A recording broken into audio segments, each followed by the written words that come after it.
झाड़ू और हाथ का साथ क्या दे पाएगा भाजपा को मात। नमस्कार, मैं हूं गौरव और आप देख रहे हैं एनिमल लाइव हरियाणा।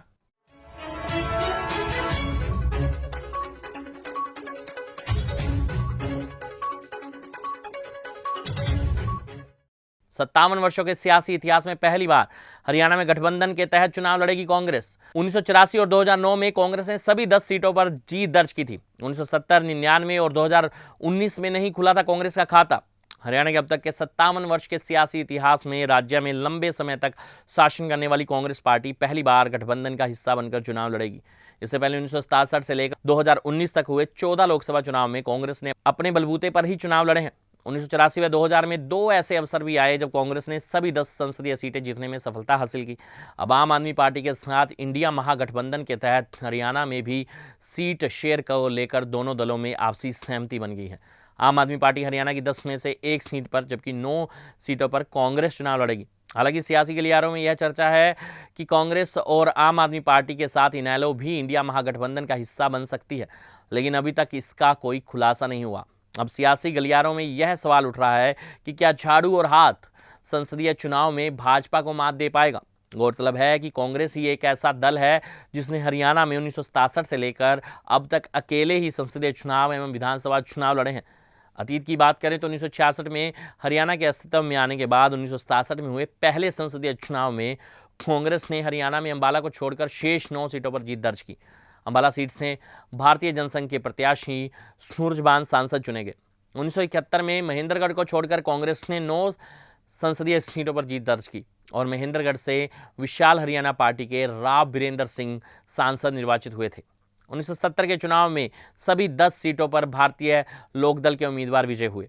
1980 में 5 सीटों पर कांग्रेस और 5 सीटों पर जनता पार्टी को जीत मिली। 1984 में कांग्रेस ने सभी 10 लोकसभा सीटों पर जीत हासिल की।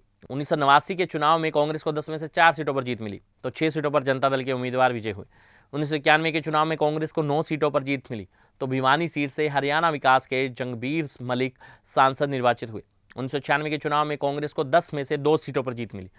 रोहतक से चौधरी भूपिंदर सिंह हुड्डा तो सिरसा से कुमारी शैलजा सांसद बनी। 1998 के चुनाव में कांग्रेस को 3 सीटों पर जीत मिली। उस समय रोहतक से चौधरी भूपिंदर सिंह हुड्डा, करनाल से चौधरी भजनलाल व महेंद्रगढ़ से राव इंद्रजीत सिंह सांसद चुने गए। इसी प्रकार से 1999 में कांग्रेस को दूसरी बार सभी 10 सीटों पर हार का सामना करना पड़ा। 2004 में सोनीपत को छोड़कर कांग्रेस ने सभी सीटों पर जीत हासिल की। सोनीपत से भाजपा के किशन सिंह सांगवान सांसद बने। 2009 में कांग्रेस ने सभी 10 सीटों पर जीत हासिल की तो 2014 के चुनाव में कांग्रेस से दीपेंद्र हुड्डा रोहतक सीट से सांसद चुने गए और शेष 9 सीटों पर कांग्रेस को हार का सामना करना पड़ा। 2019 के चुनाव में तीसरी बार कांग्रेस को हरियाणा की सभी 10 सीटों पर हार का मुंह देखना पड़ा।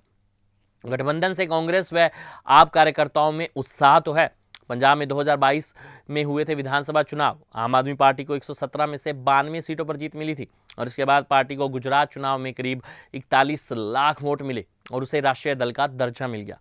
इन सबसे उत्साहित आम आदमी पार्टी ने हरियाणा में सक्रियता बढ़ा दी है। इन सबके बीच पार्टी ने नवंबर 2022 में आदमपुर उपचुनाव और पंचायती चुनाव में दमखम के साथ शिरकत की थी।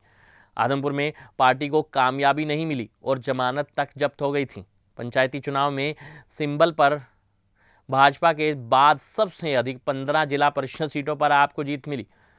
उल्लेखनीय है कि 2014 का संसदीय चुनाव आम आदमी पार्टी ने अकेले अपने दम पर लड़ा। इसके बाद 2019 का लोकसभा चुनाव आपने जननायक जनता पार्टी के साथ मिलकर लड़ा। 2019 के विधानसभा चुनाव में आपने 46 विधानसभा सीटों पर अपने प्रत्याशी खड़े किए और सभी की जमानत जब्त हो गई। अब कांग्रेस के साथ समझौता होने के बाद कांग्रेस में आम आदमी पार्टी के कार्यकर्ताओं में उत्साह व जोश नजर आ रहा है। वहीं गठबंधन में सीट बंटवारे पर कांग्रेस नेता भूपिंदर सिंह हुड्डा ने कहा, फैसला ठीक है, गठबंधन का फैसला है, अच्छा है। हरियाणा में 1 सीट आप पार्टी को मिली है, हम साथ होकर मजबूती से लड़ेंगे, दोनों को फायदा होगा, देश को भी फायदा होगा। बेरोजगारी, कानून व्यवस्था, हरियाणा में किसान परेशान हैं, ये बहुत सारे मुद्दे हैं। इसी तरह से आम आदमी पार्टी के प्रदेश वरिष्ठ उपाध्यक्ष अनुराग ढांडा ने कहा कि भारतीय जनता पार्टी हरियाणा से निकलने की तैयारी कर ले। इंडिया गठबंधन का ऐलान हो चुका है। हरियाणा की सभी 10 संसदीय सीटों पर भारतीय जनता पार्टी का मुकाबला इंडिया गठबंधन से होगा, जहां बीजेपी की सीधी टक्कर इंडिया गठबंधन के उम्मीदवारों से होगी। वहां बीजेपी हारेगी। आम आदमी पार्टी को इंडिया गठबंधन में कुरुक्षेत्र सीट मिली है। कुरुक्षेत्र अधर्म पर धर्म की जीत का प्रतीक है। हरियाणा में चुनावी जीत की शुरुआत यहीं से करेंगे। कांग्रेस उतार सकती है बड़े चेहरे, तो ढांढा कुरुक्षेत्र से हो सकते हैं उम्मीदवार। जी हां, उल्लेखनीय है कि इंडिया गठबंधन का हिस्सा बनने के बाद से आम आदमी पार्टी कांग्रेस से सीट शेयरिंग फार्मूले को लेकर हरियाणा में पंजाब के साथ लगती 3 सीटें कुरुक्षेत्र, अंबाला व सिरसा में अपनी दावेदारी जता रही थी।